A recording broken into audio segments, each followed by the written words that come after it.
जब पूरी दुनिया अमेरिका ईरान जंग की वजह से एनर्जी सिक्योरिटी से लेकर संकट में फंसी हुई है, ऐसे वक्त में प्रधानमंत्री नरेंद्र मोदी यूएई, नीदरलैंड्स के बाद स्वीडन और नॉर्वे दौरे पर हैं।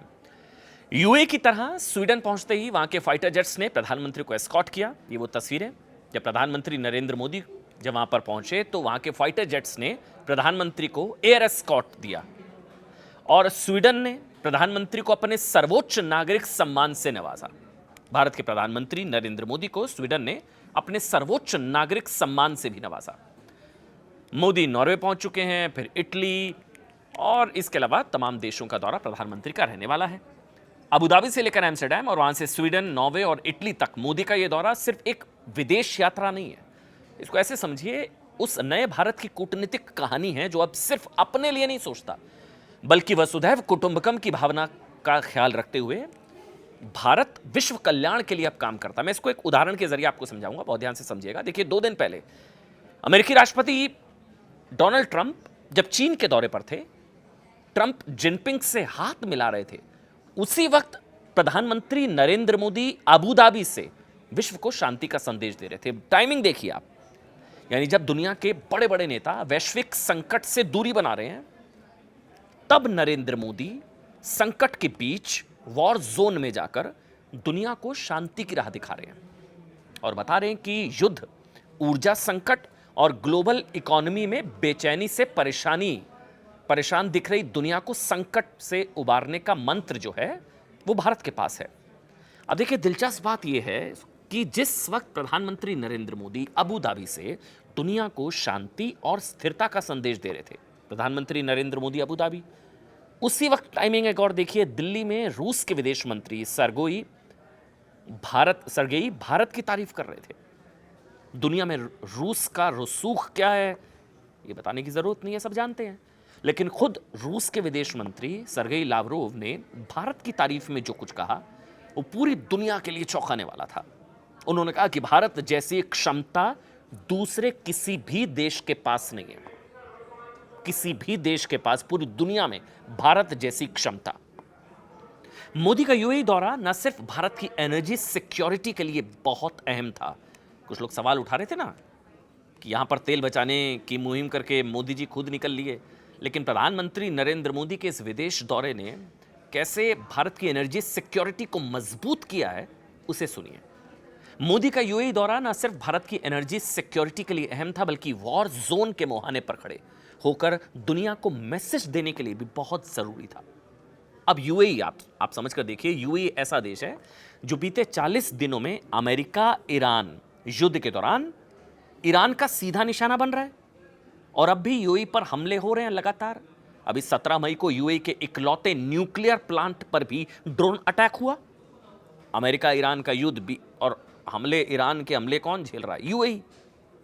अब इस हमले में कहीं रेडिएशन का रिसाव हुआ होता तो अब तक खाड़ी के कई देश अपने अस्तित्व के लिए संघर्ष करने लगते। ऐसे समय में प्रधानमंत्री नरेंद्र मोदी यूएई दौरे पर गए और पेट्रोलियम रिजर्व को लेकर भारत यूएई में बहुत बड़ा समझौता हुआ। पेट्रोलियम रिजर्व, मैं फिर से कहूंगा, जो लोग ये कह रहे थे कि मोदी जी यहां पर सलाह देकर, उपदेश देकर खुद निकल लिए विदेश दौरे पर, उनकी जानकारी के लिए ये 4 घंटे की बैठक ने कैसे भारत की पेट्रोलियम रिजर्व के लिहाज से एक बहुत बड़ा क्रांतिकारी फैसला हुआ, जो समझौता हुआ। मोदी और यूएई के राष्ट्रपति शेख मोहम्मद बिन जायद अल नहयान के बीच यह समझौता सिर्फ व्यापार नहीं है, उस एनर्जी सिक्योरिटी, ऊर्जा सुरक्षा को लेकर भी था, जो आने वाले समय में दुनिया की दशा और दिशा तय करेगी। हमलों की हम कठोर निंदा करते हैं। यूएई को जिस तरह निशाना बनाया गया है, यह किसी भी रूप में स्वीकार्य नहीं है। ब्रदर, इन कठिन परिस्थितियों में आपने जिस संयम, करेज और विजडम का परिचय दिखाया है, यह बहुत ही सराहनीय है। दोनों देशों के बीच इस ऐतिहासिक समझौते के मुताबिक यूएई भारत के स्ट्रेटेजिक ऑयल रिजर्व में 30 मिलियन यानी कि 3 करोड़ बैरल तक कच्चा तेल स्टोर कर सकेगा।